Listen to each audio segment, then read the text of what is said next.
पूर्व मुख्यमंत्री नेता प्रतिपक्ष श्री जयराम ठाकुर जी और इनके साथ हम सभी की बहन बेटी कंगना जो हमारे अंगना आई है, अनुसूचित जाति मोर्चा के जिला के अध्यक्ष श्री किशोर जी और सिराज मंडल के अध्यक्ष श्री भागीरथ जी शर्मा और भारतीय जनता पार्टी के विभिन्न पदों पर आसीन पदाधिकारी, विभिन्न मोर्चों के पदाधिकारी भाई बहन, प्रिंट और इलेक्ट्रॉनिक मीडिया के सभी पत्रकार साथी और प्यारे प्यारे सुंदर सुंदर मेरे सराजी भाई बहनों, जयराम जी, मैं मनाली से जल्दी निकला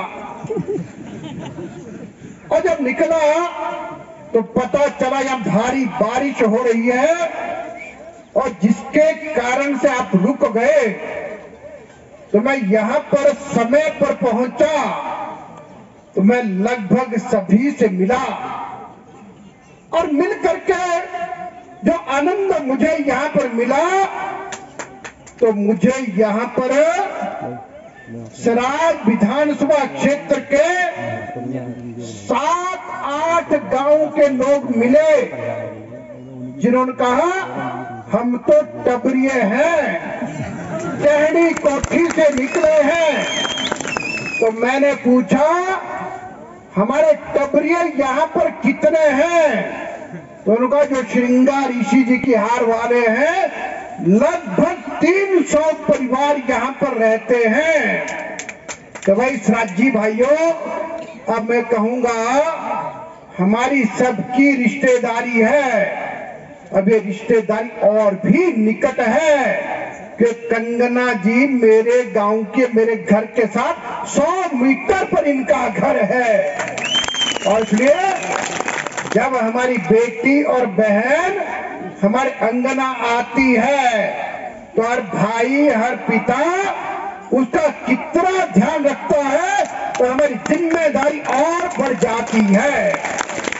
मैं लंबा भाषण नहीं दूंगा क्योंकि मुझे मालूम है आप सबको लगता होगा गोविंद ठाकुर जल्दी जल्दी हो जाए, कंगना और जयराम जी की सोचना है।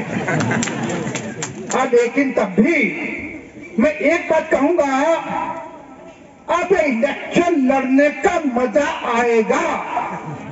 क्यों आएगा? अब एक ऐसा व्यक्ति कांग्रेस पार्टी ने कैंडिडेट बना करके भेजा है जो बचपन से ठाट बाट में पला बढ़ा है, जिसको ना गरीबी पता है ना गरीबी की समस्या पता है। हिमाचल प्रदेश का सबसे बड़ा राजघराना और उस राजघराने का महाराजा विक्रमादित्य सिंह आज हमारे सामने है और जिसका कोई पता नहीं चलता कब क्या बोले, कब कहां पलट जाए। कुछ बोलता है, शायद तो कुछ बोलता है और कभी रोते रोते ये भी बोलते हैं कि सुक्खू की सरकार ने तो स्वर्गीय राजा वीरभद्र सिंह के परिवार की राजनीति खत्म करने के लिए हमारा वो हाल कर दिया जैसा दिल्ली सल्तनत के आखिरी बादशाह बहादुर शाह जफर का हुआ था कि दफन करने के लिए 2 गज जमीन नहीं मिली थी।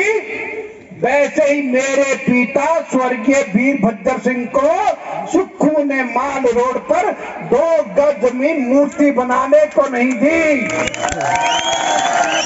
अब कैसे पलट गए? फिर माता प्रतिभा सिंह जी ने कहा 1.25 साल से कांग्रेस के लोगों ने कुछ नहीं किया, केवल मात्र सांसद निधि बांटने से इलेक्शन जीता नहीं जा सकता।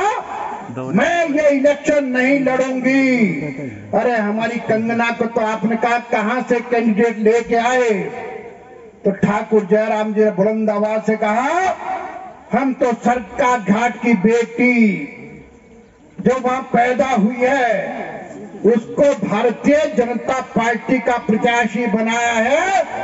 तो मंडी वालों, तो कांग्रेस ने क्या किया, शिमला ग्रामीण के विधायक को शिमला से लेकर के हमारे सिर पर बिठाने की कोशिश। अरे भूल जाओ, शिमला ग्रामीण के लोगों ने 5 साल के लिए वोट डाले थे, शिमला से भाग के यहां आ रहे हो और फिर आप सोशल मीडिया के नेता हैं। सोशल मीडिया में भी डायरेक्ट कभी मीडिया को नहीं मिलते, कभी प्रेस वार्ता नहीं करते, अपने कुछ चेले चपाटों को हॉली लॉज में बुलाते हैं।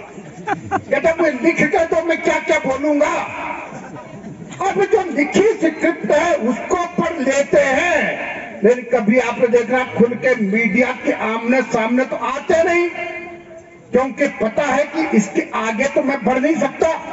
और इसीलिए आपका विजन बड़ा ज्ञान देते हैं। भाई क्या विजन कंगना जी का है वो हमको बताएं।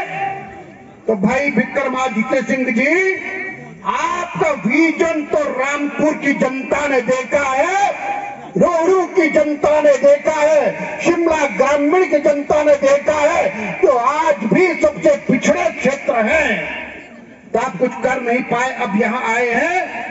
आप हार का मुंह देखेंगे, पराजय का मुंह देखेंगे और कंगना जी भारी मतों से जीतेंगी। और भाई राज्यों एक और बधाई मेरी, वो बधाई ये है 1 जून को वोट पड़ेंगे, 4 को रिजल्ट आएगा, 6 उपचुनाव जीतेंगे और कंगना भारत के यशस्वी प्रधानमंत्री नरेंद्र मोदी जी की टीम में जाएंगी। दिल्ली में प्रधानमंत्री हमारा बनेगा और उसके बाद राज्यों को एक बड़ी टोपी आएगी, एक बढ़िया सी कलगी के साथ। और फिर ये राज्य का बेटा जिसने हिमाचल प्रदेश की जनता की सेवा की है, सब लोग दिल से इनको प्रेम करते हैं, ये हिमाचल प्रदेश के फिर से मुख्यमंत्री बनेंगे और हिमाचल प्रदेश में हम 2 सरकारें बनाएंगे, दिल्ली की सरकार और हिमाचल प्रदेश की सरकार जयराम ठाकुर जी के नेतृत्व में। इतना ही कहकर अपनी बात को समाप्त करूंगा और साथ में अब ज्यादा आपको क्या बोलना, आपको बोल नहीं सकते। अरे भाई यहां तो पहले ही सबने छक्के मार के रखे, एक तरफा काम है। और जब एक तरफा काम है और जहां का पार्टी का कार्यकर्ता यानी इतनी मेहनत करता, परिश्रम करता है, मैं कहूंगा इस राज्य का विधानसभा क्षेत्र भारत के प्रधानमंत्री नरेंद्र मोदी जी देखेंगे, ठाकुर जयराम जी को बुला के कहेंगे पूरे देश में जितने विधानसभा क्षेत्र हैं, लोकसभा चुनाव में वोट प्रतिशत के मुताबिक सबसे ज्यादा वोट अगर भारतीय जनता पार्टी को देंगे तो स्वराज देगा, जयराम ठाकुर जी के नेतृत्व में देगा। और एक कमल का फूल आज हमारे पास है। बस इतना ही कहते हुए अपनी बात समाप्त करूंगा। जय हिंद, जय जय श्री राम, जय जय श्री राम।